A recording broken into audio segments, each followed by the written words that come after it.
അല്ല, ഉദ്യോഗസ്ഥ തലത്തിൽ അതാണല്ലോ ഉദ്യോഗസ്ഥന്റെ ഒരു ചുമതല എന്ന് പറഞ്ഞിട്ടുണ്ടെങ്കിൽ ആ കിട്ടിയ അപേക്ഷ പരിശോധിക്കുക എന്നുള്ളതാണ്. അദ്ദേഹം കൃത്യമായിട്ട് എഴുതിയിട്ടുണ്ടാവും ഇത്ര വീടിൻ്റെ സ്ക്വയർ ഫീറ്റ് എല്ലാ സൗകര്യങ്ങളും എഴുതിയിട്ട് നിരസിച്ചതാണെങ്കിൽ നിരസിച്ചു എന്നുള്ളത് കാണിക്കും, കൃത്യമായിട്ട് കാണിക്കും. അതാണ് ക്ഷേമകാര്യ സ്റ്റാൻഡിംഗ് കമ്മിറ്റിയിൽ വരിക.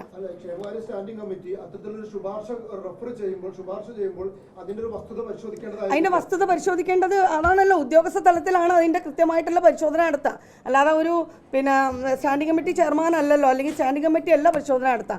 ഈ കൃത്യമായിട്ട് എഴുതിയ ഈ ഒരു റിപ്പോർട്ടാണ് സ്റ്റാൻഡിംഗ് കമ്മിറ്റിയിൽ വരിക. അതിന്റെ അടിസ്ഥാനത്തിലാണ് അവിടുന്ന് പെൻഷൻ കൊടുക്കണോ വേണ്ടയോ ശുപാർശ ചെയ്യാം. പരിശോധന സ്വാഭാവികമായിട്ട് കോട്ടക്കൽ മുനിസിപ്പാലിറ്റിയെ സംബന്ധിച്ചുള്ള 5400 പെൻഷൻ ഗുണഭോക്താക്കളുണ്ട്. ഈ കണ്ട ആളുകളെല്ലാം അതാത് ഉദ്യോഗസ്ഥ തലത്തിലാണ് പരിശോധന നടത്തി നമ്മളടുത്തേക്ക് റിപ്പോർട്ട് വരിക. നമുക്ക് തീർച്ചയായിട്ടും ഒരു അർഹതപ്പെട്ടവന് പെൻഷൻ കൊടുക്കുക എന്നുള്ളതാണല്ലോ. അതിൽ അനർഹർ കയറി വരുന്നുണ്ടെങ്കിൽ തീർച്ചയായിട്ടും അതിനുള്ള നടപടി സ്വീകരിക്കും. 7ാം വാർഡിൽ മാത്രം ഇത്തരത്തിൽ ഒരു വാർഡിൽ മാത്രം 38 പേർ അനർഹരായി കടന്നുകൂടി എന്ന് പറയുമ്പോൾ സ്വാഭാവികമായിട്ടും അതിന് ബന്ധപ്പെട്ട കൗൺസിലർ അടക്കം അത് അവർക്ക് അതിന്റെ വസ്തുത അറിയേണ്ടതായിരുന്നില്ലേ? അവർക്ക് കൂടി അറിവോടുകൂടിയല്ല അത്തരത്തിൽ ഈ പെൻഷൻ വിതരണം ചെയ്യപ്പെടുന്നത്. സ്വാഭാവികമായിട്ടും അവരൊക്കെ ഒരു പങ്കുതിൽ സ്വാഭാവികമായിട്ടും ഉയരുന്നില്ലേ?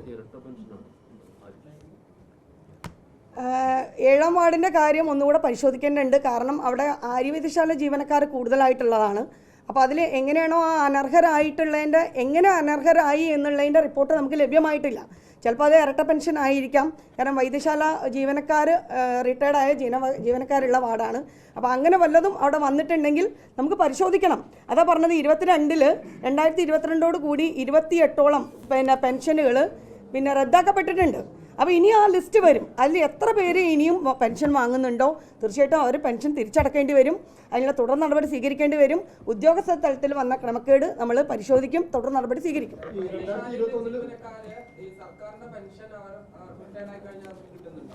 അല്ല, ഞാൻ പറഞ്ഞില്ലേ, എങ്ങനെ അനർഹരായി എന്നുള്ള റിപ്പോർട്ട് ഇതുവരെ ലഭ്യമായിട്ടില്ല. എങ്ങനെയാണ് അവർ അർഹരായത്? വീടിൻ്റെ സ്ക്വയർ ഫീറ്റ് പ്രകാരമാണോ അല്ലെങ്കിൽ മറ്റ് ഇരട്ട പെൻഷൻ പ്രകാരമാണോ? ഒന്നും നമുക്ക് ലഭ്യമായിട്ടില്ല. അപ്പോൾ അത് പരിശോധിച്ച് അതിനുള്ള നടപടി സ്വീകരിക്കും.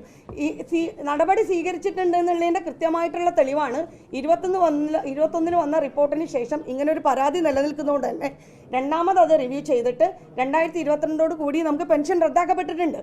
എത്രത്തോളം പെൻഷൻ റദ്ദാക്കപ്പെട്ടു എന്നും ഇനി ആരെങ്കിലും അനർഹർ ഈ ലിസ്റ്റിൽ പെൻഷൻ വാങ്ങുന്നുണ്ടോ എന്നും കൂടെ പരിശോധിക്കാൻ നമുക്കൊന്ന് ഒരല്പ സമയം വേണം. തീർച്ചയായും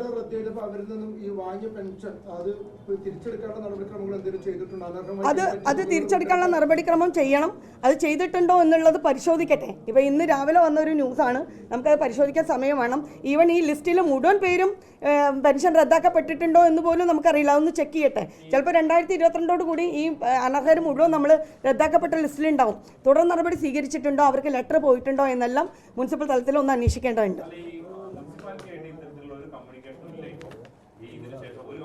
ഇല്ല, ഫിനാൻസിൽ നിന്ന് നമുക്ക് വേറെ ലെറ്റർ ഒന്നും വന്നിട്ടില്ല.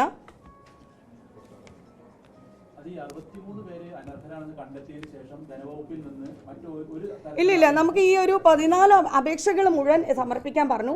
14 അപേക്ഷകൾ നമുക്ക് മുനിസിപ്പാലിറ്റിക്ക് സമർപ്പിക്കാൻ പറ്റുള്ളൂ. പിന്നെ കുറച്ച് സമയം നീട്ടിക്കെട്ടണം എന്ന് പറഞ്ഞാൽ മുനിസിപ്പാലിറ്റിയിൽ നിന്ന് പോയ ലാസ്റ്റ് ലെറ്ററാണ് ഇപ്പോൾ കിടക്കുന്നത്. അതിനുശേഷം അതായത് 2022 അതിനുശേഷം നമുക്ക് മറ്റുള്ള കത്തിടപാടുകളൊന്നും ഉണ്ടായിട്ടില്ല.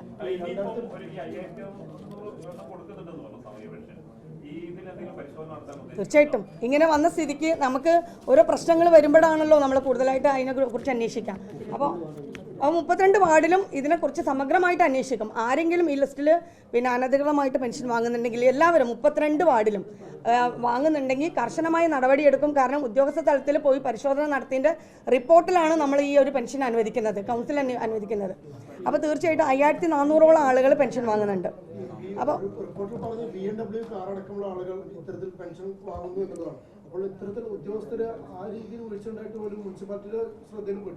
കൗൺസിൽ ഒന്നടങ്കം ഇത്തരത്തിൽ സാമ്പത്തികമായി ഉയർന്ന രീതിയിലുള്ള ആളുകൾ പെൻഷൻ വാങ്ങുന്നതിനോട് ആരും സഹകരിക്കുന്നതല്ല. കൗൺസിൽ ഒന്നടങ്കം ഇതിൽ ക്രമക്കേട് വന്നിട്ട് BMW കാറുള്ളവർ വാങ്ങുന്നുണ്ടെങ്കിൽ തീർച്ചയായിട്ടും അത് നടപടി എടുക്കേണ്ടതാണ്. അത് ഞാൻ ഈ പറഞ്ഞില്ല, ഇതിന് ശേഷം നമുക്കൊരു തുടർ നടപടികൾ ഉണ്ടായിട്ടില്ല, ഒരു കത്തും നമുക്ക് ലഭിച്ചിട്ടില്ല. പക്ഷേ ഇനിയും നമുക്ക് സമയമുണ്ടല്ലോ, തെറ്റുകൾ തിരുത്താൻ സമയമുണ്ട്. അപ്പോൾ ഇപ്പോഴും ആരെങ്കിലും ഈ ലിസ്റ്റിലുണ്ടെങ്കിൽ സസ്പെൻഡ് ചെയ്യപ്പെടാതെ 2022 ശേഷം ആരെങ്കിലും ഈ ലിസ്റ്റിലുണ്ടെങ്കിൽ തുടർ നടപടി സ്വീകരിക്കും. അവർ വാങ്ങിയ പെൻഷൻ മുഴുവൻ തിരിച്ചടക്കാനുള്ളത് അത് സ്വീകരിക്കും.